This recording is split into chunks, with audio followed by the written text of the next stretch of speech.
Much. I am very, very delighted and very excited this afternoon to be here to talk to my fellow Kenyans. And first and foremost, let me thank you for the very warm welcome, for the hospitality, for the care. Since we arrived last night, we've been treated very well. We feel at home, far away from home. Again, let me take this opportunity to thank all of you for the honor and the privilege you have accorded me and my wife to create time, despite you being very busy in your various engagements, to come and listen to us and engage with us. We don't take it for granted. It's a great honor. You are busy people in your own right, and the fact that you have found it necessary to create time to come and engage with us, we are indeed very honored and feel very privileged, and we don't want to take it for granted. Please accept our appreciation and our thanks. Number two, since I came to the States about more than a month ago, I am amazed by the love the Kenyan people have accorded to me. I'm also fascinated by the unity of the Kenyan people, of staying together as Kenyans, loving one another, taking care of each other, and being your brother's keeper. Most profoundly, I am more than impressed by the culture of hard work you have exported here to America. Kenyans here are doing well, they are doing great. Those who are employed are respected at their working places for being hard workers and being very committed and focused in the jobs that they do. Other Kenyans, I'm so happy, have graduated into creators of employment. They have started businesses that have succeeded. And that tells me and gives me comfort that Kenya, we are okay, we are good.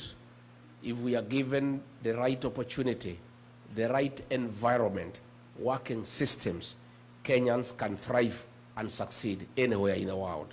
Mujipigie makofi. I am very encouraged that, and more than convinced, more than ever before, that all we need to do back home is to get our systems working. We have the personnel right in Kenya to transform our country. Only that we need to fix the systems and make them work. You guys have succeeded here in the United States because the systems are working. So given that Kenyans are the same people, the challenge we have as leaders is to make sure that back home the systems are working. The people to transform the economy of the country are here, they are in Kenya. You guys have done it here, you can do it back home. And that is what we seek to do. Why has Riggy come calling in the United States? I've come to the United States to look out for my people, Kenyans who live and work here, to engage them and to listen to them and have a conversation with them. Mostly important, our party, the DCP, our slogan is listening to Kenyans. And that's why I've come to listen to the people of California. Hapa California, munasemaje? Yeah? At California, munasemaje? Hapa pia ni one term? Sure? Hapa pia ni one term? Wow. This one-term thing is everywhere. So I have come, my good people, on two fronts. One, to share with you what is happening back home. Number two, to share with you what I think you can do to make Kenya great and to address the issues that challenge us as a nation. Number three, to seek a partnership with the diaspora on how we can work together and how the brigade in the diaspora can participate in the economic transformation of our country, and how the people in the diaspora can play a role in building their country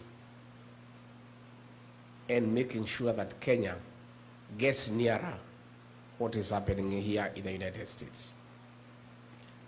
I am sure you know, but for the purposes of clarity, it's good for me to tell you that things are not that rosy back home. I have seen the Gen Z here, Kevin, speaking with a lot of clarity of thought. And I feel for our children, our young children, the Gen Zs. Back home, the government that we elected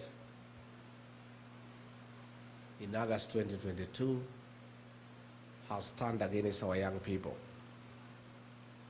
with brutal efficiency, and they are now victims of abduction, forced disappearances, and being killed.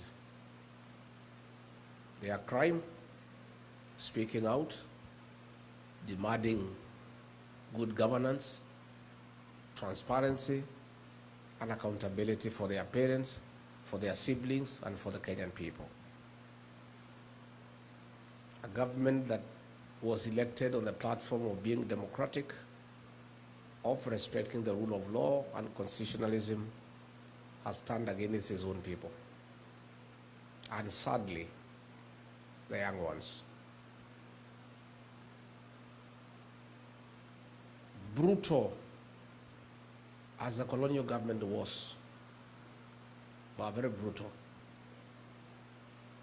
Brutal as they were, they never attacked children. Even the difficult years of the Moi rule of 24 years, that government by President Moi persecuted men. They never touched children and women. This is unprecedented. It has never happened in the history of Kenya. No government, no leader has ever turned against children. Between 2024 and 2025, hundreds of young children between the ages of 14 to 24 have been abducted, tortured, and killed. Others have disappeared. Others are in hospital with bullet wounds. It's the lowest movement for the people of Kenya. And I know from here, because you take care of many families back home, you know what is going on back home.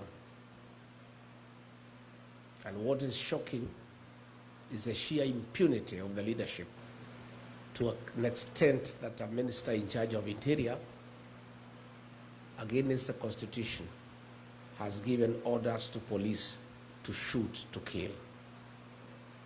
What is even more agonizing is that a president who has been elected by the people and who says he's a Christian and he is saved, against the teachings of the Bible, against the Kenyan Constitution, has without shame given orders to police to shoot our young people in the leg and take them to prison as they go through hospital. It's shocking, and the people of Kenya are in anguish, they are in pain. And I've come here to share with you that pain, so that even as you are miles and miles away from home, you share the pain of our young people and the parents and the people of Kenya. And that is why Kenyans across all communities, everywhere, there is concurrence and agreement that the solution to stop these abductions, to stop these killings, to stop the torture of young people is one term. That is why it is a clarion call across ridges, across valleys, on top of the mountains, in bars, in hotels, in buses, in Uber, in churches, in schools, in university halls, in the bus stops, There is no other discussion in Kenya. It's one term. Because this must stop. The killings must stop. The abductions must stop. But that is why it's good for me to tell you, because most of you may not know you have been away for long. I was elected as deputy president alongside William Ruto, and we differed along the way on many issues, mostly corruption, theft of public resources, misappropriation of public funds. But what broke the camel's back and what made me and him disagree irreversibly, that we could not agree, was abductions and killing of the Gen Zs. To a point when I was in office, when he ordered for the killing of the young people on June 25th, 2024, the following day on the 26th of June, I flew to Mombasa and held a press conference when I was still deputy president and told him off and told him that that is unacceptable, and that brought our relationship to an end. And we were never able to speak again until he mobilized resources and bribed members of parliament and senate to hold me out of office because I had publicly called him out for killing our young children. So I come here to tell you that you have a lot of influence back home. You cannot be silent when our young children are being killed. You are parents. You have children too. You have relatives back home. You cannot just sit and watch silently, doing nothing, as these children are being killed. Somebody here talks about the healthcare system. That here is Dr. Gitovu from Meru. By the way, where is Dr. Gitovu? You are not our cousin. You are our brother. Hi, bro. Wewe ni ndugu. Myself, I'm Meru. My mother is Meru. I am Kiana Kiamwari. Yeah? So, wewe ni ndugu. Yeah? The cousins are many, like Wekesa. Wapi Wekesa? Hi, Kuzo.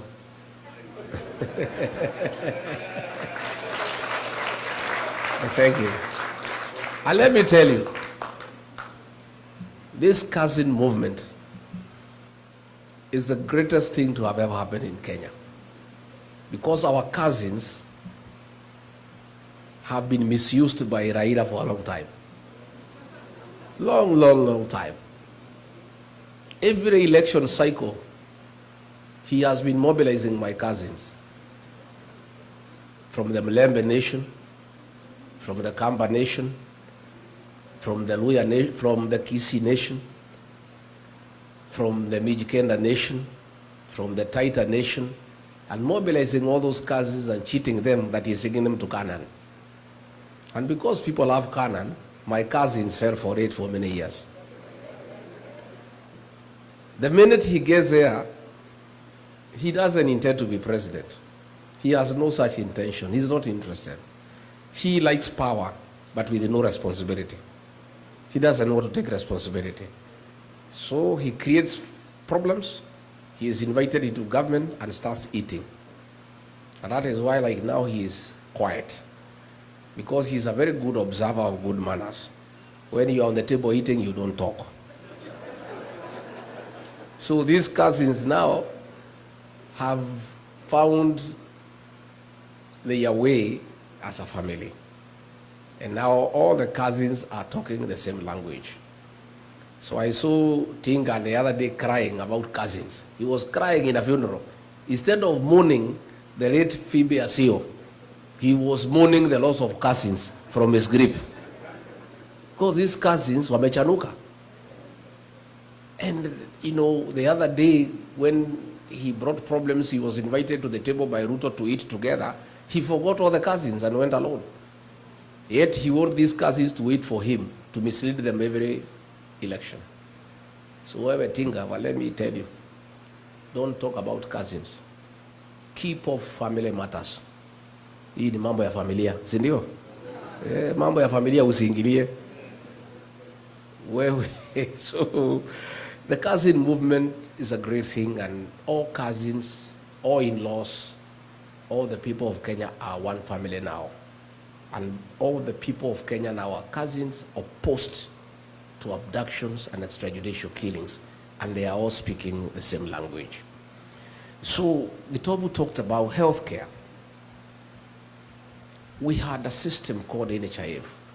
It was struggling, but it was working. At least you could go to a mission hospital, get treated, and NHIF in one way or another will sort you out to a certain extent, and you are struggling with a small percentage. So what we needed to do was improve on NHIF, and all we needed was 800 million Kenya shillings to reform the system and make it working. Instead, William Ruto threw it out, brought another system, another animal called SHA and SHIF, at a cost of 104 billion Kenya shillings to replace NHIF, and it is not working, and that money has been stolen. As we speak, the hospitals have said that civil servants must pay in advance because SHA does not help. I am amazed by the work by the health system here in the US. For the time I've been here, I've interacted with many of you in the health sector. We have a health system that works. And you guys, when we form a new administration, we rely upon you to come and work with us and help us put in place a working healthcare system, a replica of what is happening in this great nation. You guys know it, you have done it, and you are the guys who are driving the healthcare system here in the US. Most Kenyans are in the health sector, true or false? And you guys, we have a lot we can learn from you, and you can come and assist us. Matters education, Mwai Kibaki, that great economist, the third president of the Republic of Kenya, who left a rich legacy in Kenya of free primary education. All that has been destabilized, and kids are at home. Money meant for free primary education has been stolen by William Ruto. The money is stolen from the National Treasury, channeled through the National Intelligence Service, and withdrawn in cash every Friday and given to William Ruto. He keeps most of it, gives a little to that soprano guy to go around the country bribing voters. And that is all that is happening in Kenya. Every day, they carry cash in helicopters. The other day, they were in a place called Bobasi in Kisii. There were 16 helicopters. They were almost having an accident in the air because of the sheer number of helicopters. The cost of the event is 3 times what they are giving, because a helicopter is $1 million shillings. 16 helicopters is 16 million. This is money that was meant for education. Kids are at home. University education, we had a beautiful program called HELP,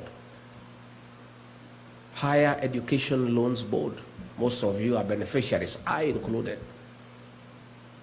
He has put it aside and brought a mongrel of a system that is not working.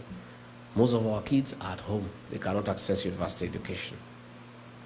The economy has come to a standstill. Pending bills have not been paid for 3 years. People who did work for government are being auctioned. Unfortunately, even when their properties are being advertised for sale by public auction, they are not being sold because there is nobody to buy. Nobody has money. Overtaxation. Too many levies. The pay slip has been raided and made dysfunctional. So there is huge outcry by the middle class back home. And all these things we need to fix. But the most annoying is the violation of human rights, that nobody can say anything about what is going on. If you say something, a Subaru comes and picks you up and you disappear. Young people are being abducted and taken to court on trapped up charges of terrorism, despite the fact they have committed no crime at all. So that's the situation back home, and that is why I and others have joined hands with the people of Kenya to say that we want to have a change in government, and we are working on it, and it's going on well, only that is a little bit too far away. I've listened to that moving story of Anthony Mbuthia, a survivor of the Kiambaa Church. Some MPs from Rift Valley have been shouting at me that I should not talk about that matter. We must talk about it because history informs the present and the present informs the future. The scars of Kiambaa Church are evident with Anthony here, and he has done well to document that history. We forgive, but we have not forgotten. And we are saying never again shall we ever allow what happened in Kiambaa and in the Rift Valley ever to happen again. Kenyans must be allowed to make their choices freely on who is to govern them, who is to lead them without any reprisals from anybody for whatever reason. As we seek that change, where do you come in? You guys, you don't know. You have such huge influence back home. The fact that you assist many families, you have a lot of influence. I want you to help us by talking to the people of Kenya and asking them to stay focused, not to be intimidated, and to join us in electing a new government. Your voice matters, and I have talked to many Kenyans, and I believe now we have a serious force here in the US that can help us to talk to the people back home so that they bring the change that we desire. Again, we want you, yourself, to vote here. At least we have a voting station here, isn't it? Yeah. And I know we are going to lobby IBC to open more stations because it's very expensive to vote here because we only have 3 stations, here, Washington and New York. And we need to persuade the IBC that Kenyans in diaspora too have a right to participate in deciding how they will be governed. But those of you who are near the voting stations, please register as voters. But help us too by talking to the Gen Zs. Kevin has put it very well. There is burning urgency for change so that we can deal with unemployment for our young people. We intend to focus on manufacturing and cottage industries as a way of creating employment for our young people and widening the tax bracket. And the way Kevin has said, they are very strong on the social media platform and they want to unite, not to divide. And he says clearly that work must bring dignity, and I agree. But I want the agencies to lobby their peers through the power of social media to know that they are doing a good job on the smartphone of creating awareness. But that is not enough, as Kevin has put it. The real transformation of the Republic of Kenya will not happen on social media. It will happen on the ballot box. The Gen Zs must take IDs. They must register and vote as voters, and they must come out to vote. And these Gen Zs are the real thing in Kenya. Kasongo does not sleep when he hears about them. They are fearless, they are tribeless, and they don't fear. But they must help their country, their motherland, of necessity because they have a bigger stake in our country because they have more years to live. It is in their interest that their country is restored because they have a future. And they must participate very strongly in that transformation. So the Gen Zs, I agree with Kevin, you are our partners for today. And I want to say very, very candidly that if given the opportunity to lead Kenya, God willing, the way to transform Kenya is to get good partners to work with to help you. And these partners are our young people. These Gen Zs have the ideas. They know what needs to be done in Kenya. All we need to do is bring them on the decision-making table, and they help us restore our country.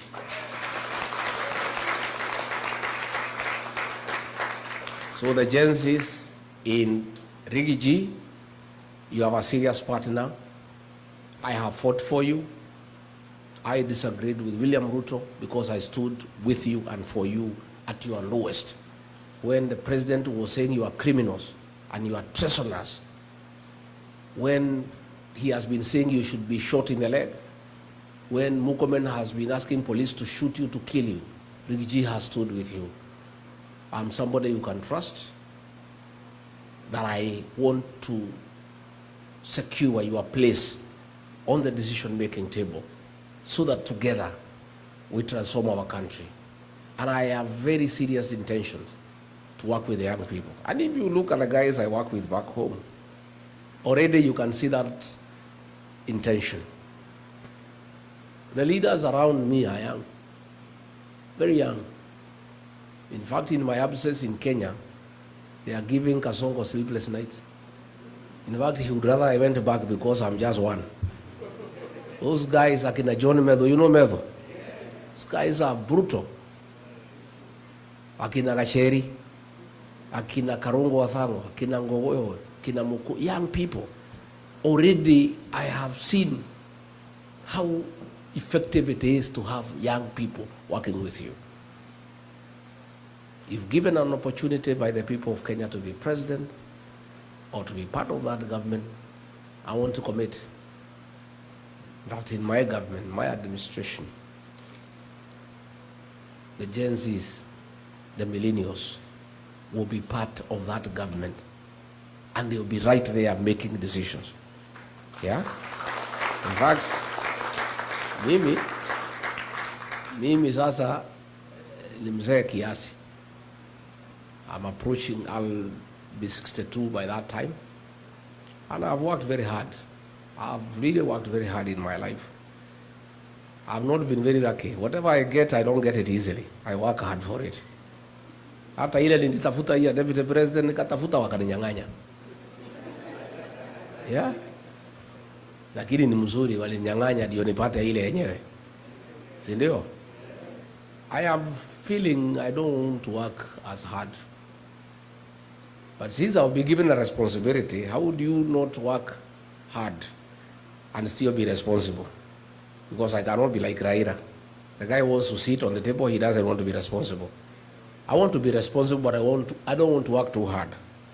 So the only way to be responsible and deliver to the people of Kenya by not working too hard yourself is surrounding yourself with energetic, youthful guys and girls to push, to do the heavy lifting.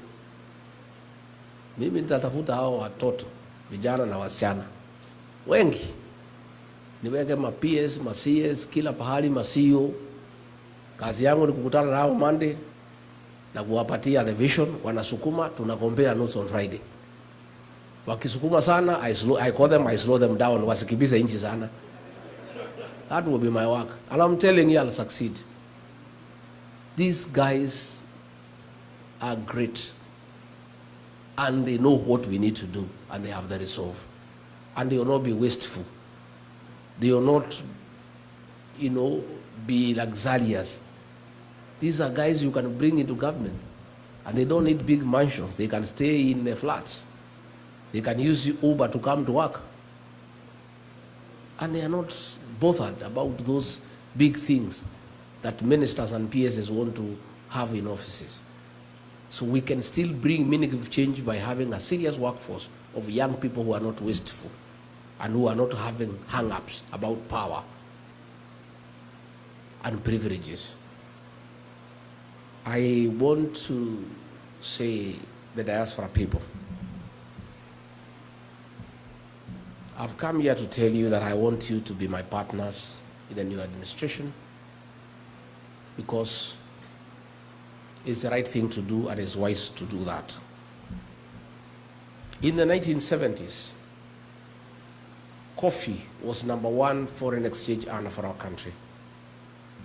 In the 1980s, tea became #1 foreign exchange earner for the country. In the 90s, coffee and tea were overtaken by tourism. But in the last 10 years, and as we speak today, the highest foreign exchange earner for our country is remittances from the diaspora. It's you guys. You are the drivers of our economy. All the money we used to pay public debt is the money you send home. All the money we used to import goods is the money you send home. The money we used to run our consulate here in Los Angeles is the money you send home. So, I must be smart. I need this money to run the country. How do I get it?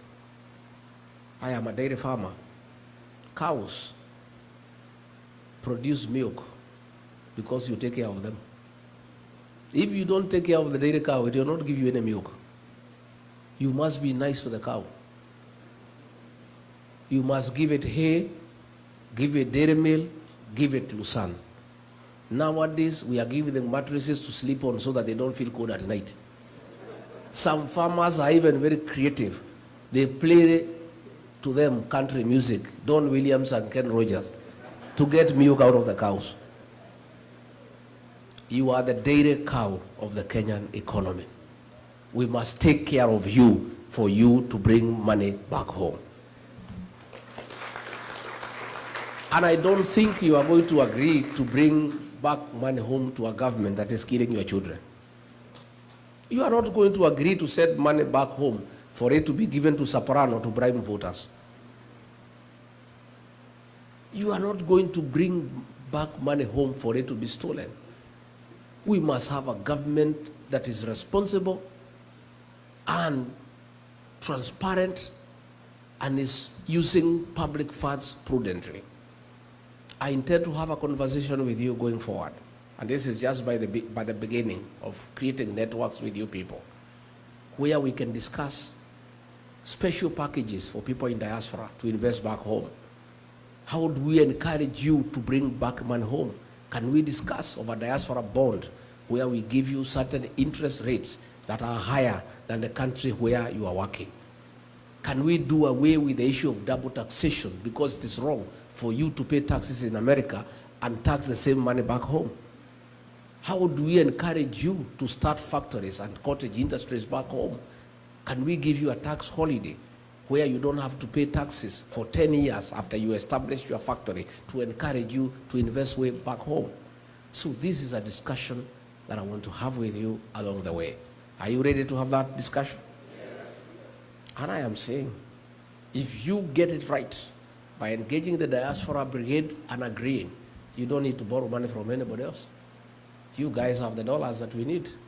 All we need is to convince you that you need to bring the dollars back home.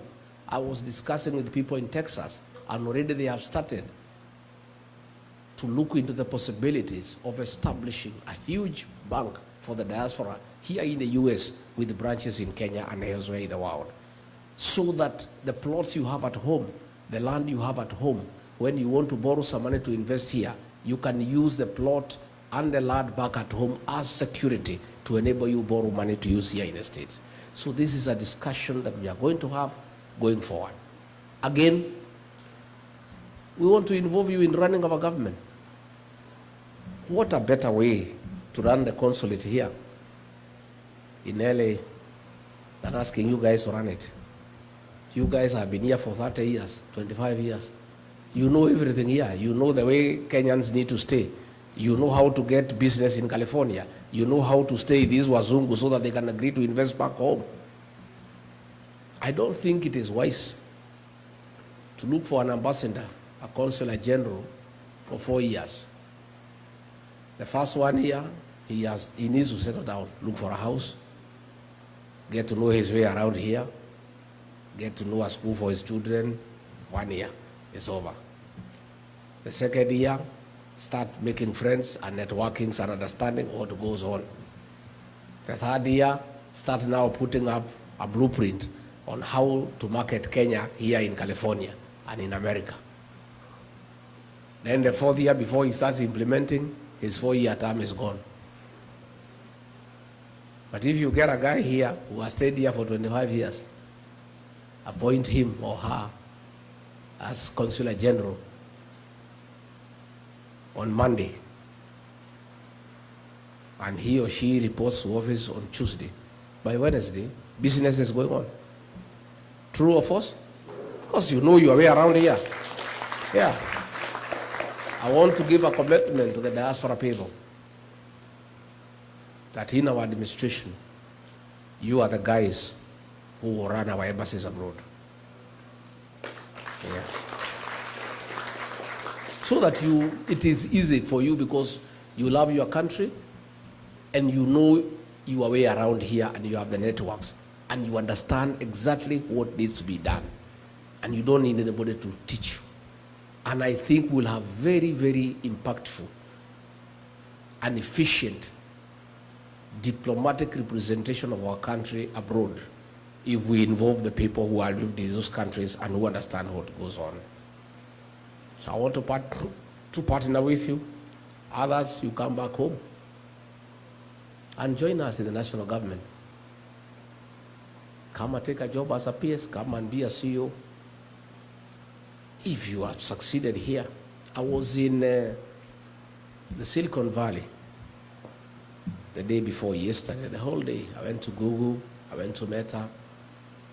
Wow. The center of innovation, the whole world.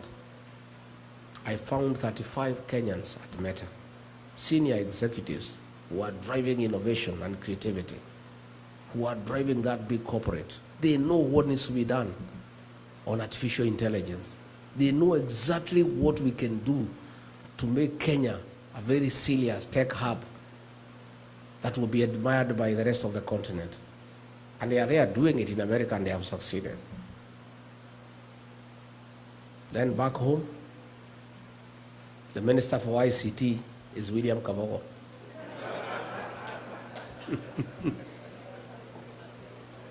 Aren't you embarrassed? Surely. Surely. We don't need to look far. We have Kenyans who can transform our country. Those guys I found there at Silicon Valley, I met some top executives there, Kenyans. They are the ones who are driving that valley on matters ICT, others in manufacturing, others in medicine. We have enough capacity as Kenya of people who are experienced with a proven track record to help us transform our country. Yet we just go and pick fellows who have no idea as to what they are doing. So I want to look to the diaspora for great resource of people who can help us transform our country, because I think it's the right thing to do. And I'm asking, help us to mobilize our support back home for a true transformation of our country.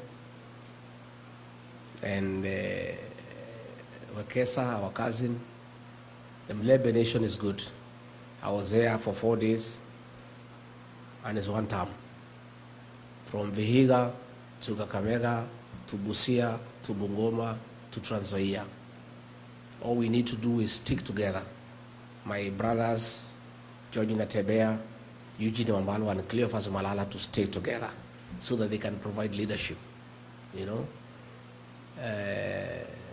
My place there in the mountain, hiyo nimefunga na kifunguo nikawachia Justin Muturi akae naye, na nikamwambia nikisikia Kasongo amerudi huko utanijibu. We were there with our cousins at the coast. Is good. Lower Eastern Ukambani is good. And the payslip holders across all communities, there are 3.5 million. And every payslip holder has an impact over 2 people, minimum. another 10 million strong people. The Gen Zs, those ones are wild. They're asking for the day and the time. So we are good. We have a winning team, and all we need to do is stick together so that we have one candidate to face William Ruto. One. Yeah? And he is working very hard to divide us. Guy is not sleeping, because he knows the only way he can sleep through is if we are divided. But all of us have committed that all of us are presidential candidates.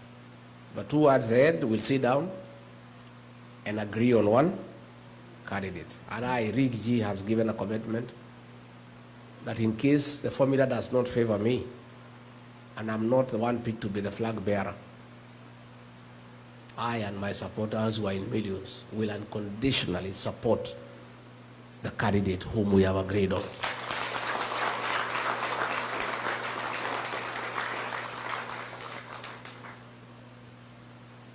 Lakini wakiamua ni mimi,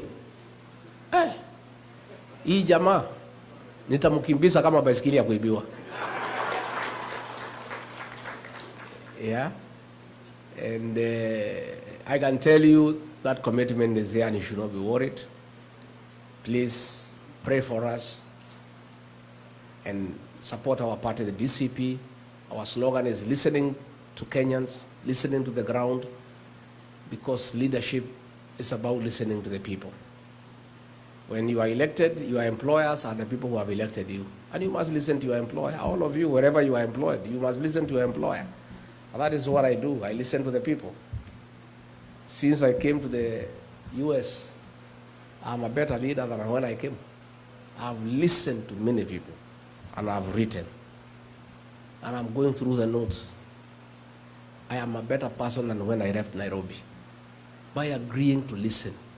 It costs you nothing to listen to people. It only enriches your thinking. I don't know everything. I cannot pretend to know everything. I am benefiting from your experience here in the United States. We were told in California, in San Francisco, about water harvesting so that we can use the water for irrigation in areas that are dry in California. And that's how California feeds the rest of America. I learned a lot that I did not know. At ICT, the tech world, I learned many things I did not know. When I was at Meta, I learned that for you to get productivity out of employees, you allow them to have an easy environment where there are no issues of yes, sir. So I found some young people there with the jeans. They are the ones who are driving that company. Even their boss is coming, they don't even call him sir. Kwetu pale kwa Ruto ukienda cabinet, unainama kwanza ukiingia karibu uguse kichwa na sakafu. And nobody is allowed to say anything.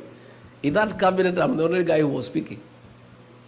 And in fact, I heard the majority leader in Senate, Haron Cheriot, saying that I never used to speak in cabinet. I stopped speaking. Because I realized this guy, even if you speak, he has already decided what will happen. So you are just wasting your time. So I'll just sit and not even listen, because he has already decided what will happen. So they had Meta. I found working groups of young people. Nobody is a boss there. Everybody is allowed to be creative and to have initiative, and is discussed and agreed on. It was a very useful lesson for me.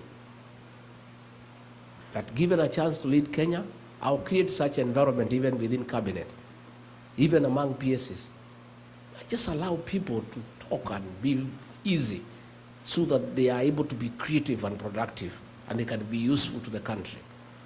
So I want to say I am very happy, and I wish I had more time to be here in LA, because this is the greatest theater of the world,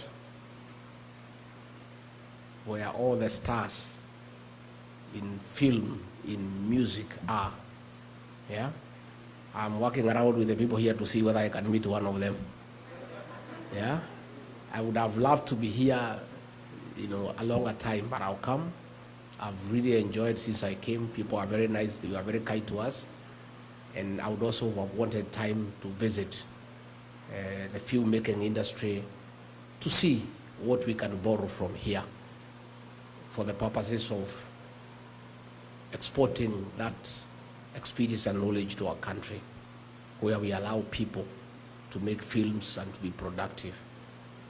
So I've just come to say how happy we are to find you here, looking good, looking successful, and I really look forward to a very healthy engagement, and whatever questions that are there, I am told there are questions I'll be given, I'll be able to answer them, and if there are any more I can answer. I want a free session. I don't believe in praise and worship, because if I want praise and worship, I have my church back home. I want to listen to people, and if people don't have to agree with me 100%, and if everybody agreed with you 100%, there is something wrong. If you had everybody just praising you, they are back at home. Ruto has created praise and worship. You must thank him for the sunshine, although he has nothing to do with it. Thank him for the rains, for the air that we breathe. Even when things are not working, you praise him for his vision and insight. I don't believe in it myself. I believe in constructive engagement, and I don't know everything. And I'm willing to be corrected, I'm willing to be guided, I'm willing to be informed, so that I'm a better leader. That is a way to learn, and that is the purpose of engaging people. Not just to praise you and tell you how great you are. They also need to guide you and tell you things you don't know, and things they think you can do differently for a more meaningful and impactful realization of what you desire to do. Kwa hivyo mimi nimeshukuru sana sana sana sana sana sana, na mkija nyumbani mkuja mnitembelee. Mtakuja Wamonyoro? Mtakuja lini? Mtakuja? Sasa wewe ni shemeji ama is this our in-law or our neighbor? You are cousin from Embu? Wow, which part of Embu? Hapo town, kwa Mheshimiwa Mkonji. Well done. Well done. Embu people are great people. Yeah, I'm so happy to see you people, and to listen to you and to have this engagement. So I don't know how we proceed with the questions that were there. Did we have, they were written or something?